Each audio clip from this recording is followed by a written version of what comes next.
बिस्मिल्लाहिर्रहमानिर्रहीम। अस्सलाम वालेकुम डियर स्टूडेंट्स, उम्मीद है बेटे आप सब खैरियत से होंगे। आज हम लेक्चर नंबर 2 के साथ यहाँ पर मौजूद हैं। लास्ट टाइम आपको पता है कि ऑर्गेनिक केमिस्ट्री हमने स्टार्ट की थी from the topic function group. उम्मीद है बेटे आपने उसको अंडरस्टैंड किया होगा और बाकी आपके क्वेश्चंस का हमेशा से इंतज़ार रहता है जो आप व्हाट्सएप ग्रुप में पूछ सकते हैं। तो आज नेक्स्ट जो हमारा टॉपिक है वो इंतहाई अहम है और ये टॉपिक आप पहले फर्स्ट ईयर में भी जो है वो पढ़ चुके हैं और सेकंड ईयर में भी इसको पर्टिकुलरली जो है वो शामिल किया गया है। टॉपिक का नेम है हाइब्रिडाइजेशन। तो ये लफ्ज़ से आप फेमिलियर हैं। चैप्टर नंबर 6 पार्ट 1 में भी आप ये टॉपिक जो है वो डिटेल पढ़ चुके हैं। तो आज हम इसको दोबारा से देखेंगे, लेकिन अब फर्क सिर्फ ये होगा कि यहाँ पर हम पर्टिकुलरली कार्बन को जो है वो एज ए एग्जाम्पल डील करेंगे। तो सबसे पहले आपने जहन में रखना है कि हाइब्रिडाइजेशन एक प्रपोज्ड मैकेनिज्म है और इसकी डेफिनेशन इस वक्त आपको स्क्रीन पर नजर आ रही है कि it is a process in which orbitals of different shape and energy intermix to produce orbitals of same energy and shape. ये ऐसा प्रोसेस है जिसमें डिफरेंट एनर्जी और शेप वाले ऑर्बिटल्स आपस में मिक्सअप हो जाते हैं और वो फिर एक जैसी एनर्जी और शेप वाले ऑर्बिटल्स बनाते हैं। तो इसको अगर देखा जाए कि ये कहां से कॉन्सेप्ट जो है वो डेवलप हुआ, कार्बन का एटॉमिक नंबर जो है वो 6 होता है। तो अगर आप कार्बन की ग्राउंड स्टेट में इलेक्ट्रॉनिक कॉन्फ़िगरेशन देखें तो 1s2, 2s2, 2px1, 2py1, 2pz0, 6 electron यहां पर कंप्लीट हो जाते हैं। तो अकॉर्डिंग टू वीबीटी एक बड़े सिंपल सा कॉन्सेप्ट है कि वही ऑर्बिटल्स बॉन्ड फॉर्मेशन में हिस्सा लेते हैं जो अनपेयर्ड इलेक्ट्रॉन रखते हैं या जिनमें आप ये कह सकते हैं कि वो पार्शली फिल्ड हैं। तो इस लिहाज से सिर्फ 2 पार्शली फिल्ड ऑर्बिटल्स जो हैं वो मौजूद हैं कार्बन में। तो इसलिए कार्बन को डाईवेलेंट होना चाहिए, यानी कि 2 बॉन्ड बनाने चाहिए। लेकिन ये हमारी कॉमन ऑब्जर्वेशन है कि कार्बन जो है वो 4 बॉन्ड बनाता है। तो इसमें सबसे पहले जो साइंटिस्ट ने मैकेनिज्म सजेस्ट किया था कि कार्बन बॉन्ड बनाने से पहले एक्साइटेड स्टेट में चला जाता है, यानी कि इसका एक इलेक्ट्रॉन 2s से प्रमोट हो जाता है 2pz में। तो अब अगर आप देखें एक इलेक्ट्रॉन प्रमोट होने से 4 अनपेयर्ड इलेक्ट्रॉन जो है वो मौजूद हैं जो बिलतरतीब 2s1 में, 2px में एक, 2py में और 2pz में मौजूद है। तो यहां पर फिर क्वेश्चन ये राइज करता है कि अगर ऐसा ही है तो ये 3 बॉन्ड जो कार्बन बना रहा है ये p ऑर्बिटल्स के इश्तराक से है और एक बॉन्ड जो वो बना रहा है वो s ऑर्बिटल के इश्तराक से है। तो इस तरह से 2 तरह के बॉन्ड बनने चाहिए कार्बन के, जो s से बने वो थोड़ा डिफरेंट टाइप का हो, जो p से बने वो डिफरेंट टाइप का हो। लेकिन ये भी कॉमन ऑब्जर्वेशन है कि कार्बन के चारों बॉन्ड एक जैसी एनर्जी वाले और एक जैसी बॉन्ड लेंथ वाले होते हैं। तो इसलिए फिर इसको साबित करने के लिए या इसको जस्टिफाई करने के लिए ये प्रोसेस सजेस्ट किया गया कि कार्बन जो है वो बॉन्ड बनाते वक्त हाइब्रिडाइजेशन कर लेता है, यानी कि इसकी जो डिफरेंट एनर्जी और शेप वाले ऑर्बिटल्स हैं वो इंटरमिक्स होते हैं और वो एक जैसी शेप और एक जैसे एनर्जी वाले ऑर्बिटल्स बना देते हैं। यहां पर बच्चों को ये जहन में रखना है कि जितने ऑर्बिटल्स कोई भी एटम इंटरमिक्स करता है उतने ही नए बनते हैं। मसलन अगर हम कहते हैं कि कोई भी एटम जो है वो 2 ऑर्बिटल मिक्सअप कर रहा है तो 2 ही नए बनेंगे। अगर हम कहते हैं जी एक एलिमेंट जो है वो 3 एटम इंटरमिक्स कर रहा है तो 3 हाइब्रिड ऑर्बिटल बनेंगे। अगर वो 5 मिक्सअप कर रहा है 5 हाइब्रिड ऑर्बिटल बनेंगे, 4 से 4 बनेंगे।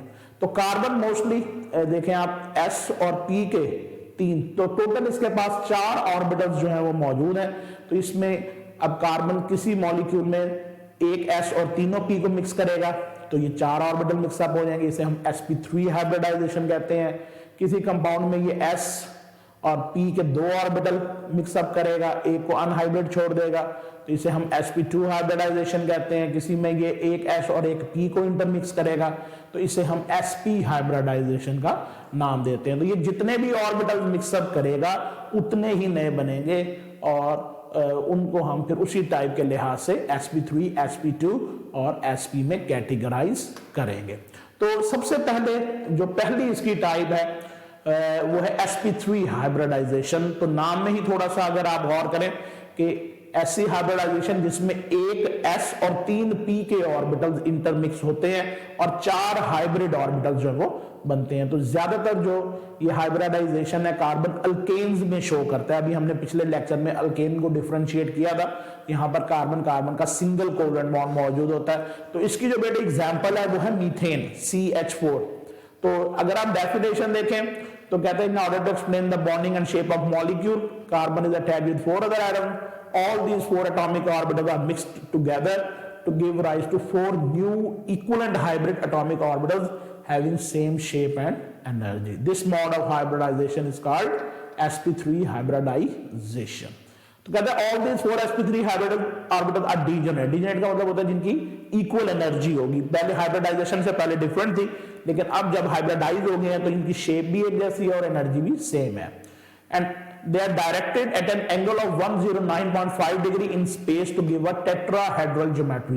तो इसका मतलब है ये ऑर्बिटल जो कार्बन हाइब्रिडाइजेशन के बाद बनाएगा, जिसे हम हाइब्रिड ऑर्बिटल्स कह रहे हैं, इनकी जो ज्योमेट्रिकल शेप होगी वो टेट्राहेड्रल होगी। नेक्स्ट पेज पर हम टेट्राहेड्रल को भी स्टडी करते हैं।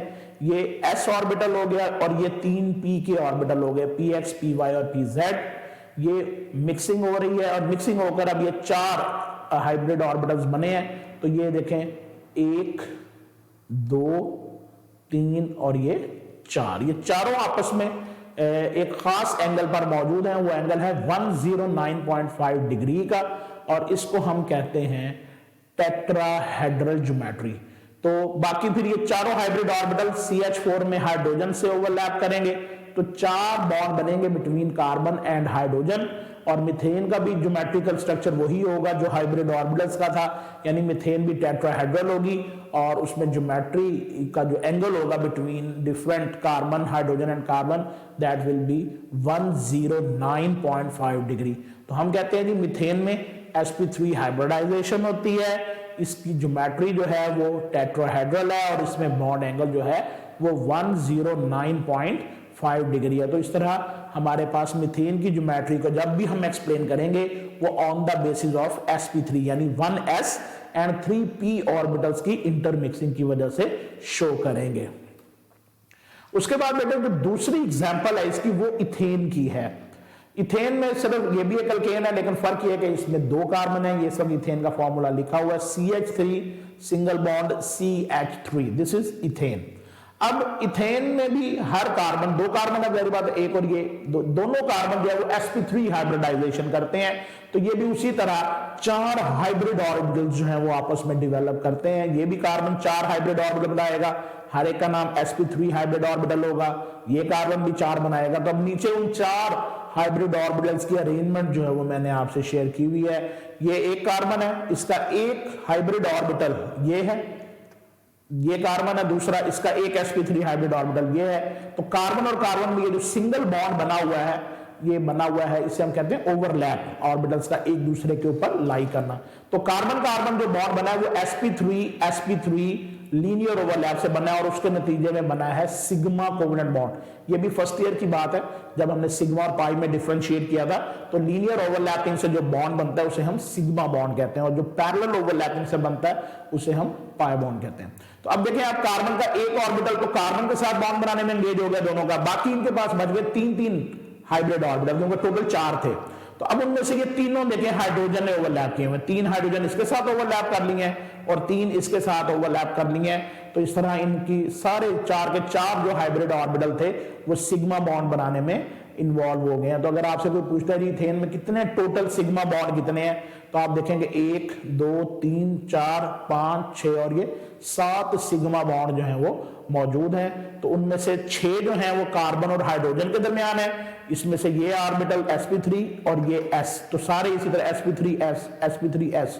तो 6 बॉन्ड जो है वो sp3s ओवरलैप से बिटवीन कार्बन एंड हाइड्रोजन है और 7वां bond between carbon and carbon है बाय sp3 ओवरलैप। तो ये भी ज्योमेट्रिकल शेप टेट्राहेड्रल होगी और इसमें भी बॉन्ड एंगल जो होगा वो 109.5 होगी। तो यही बात थोड़ी सी यहाँ पर लिखी हुई है, बाकी बुक में डिटेल आपको sp3 की मिल जाएगी।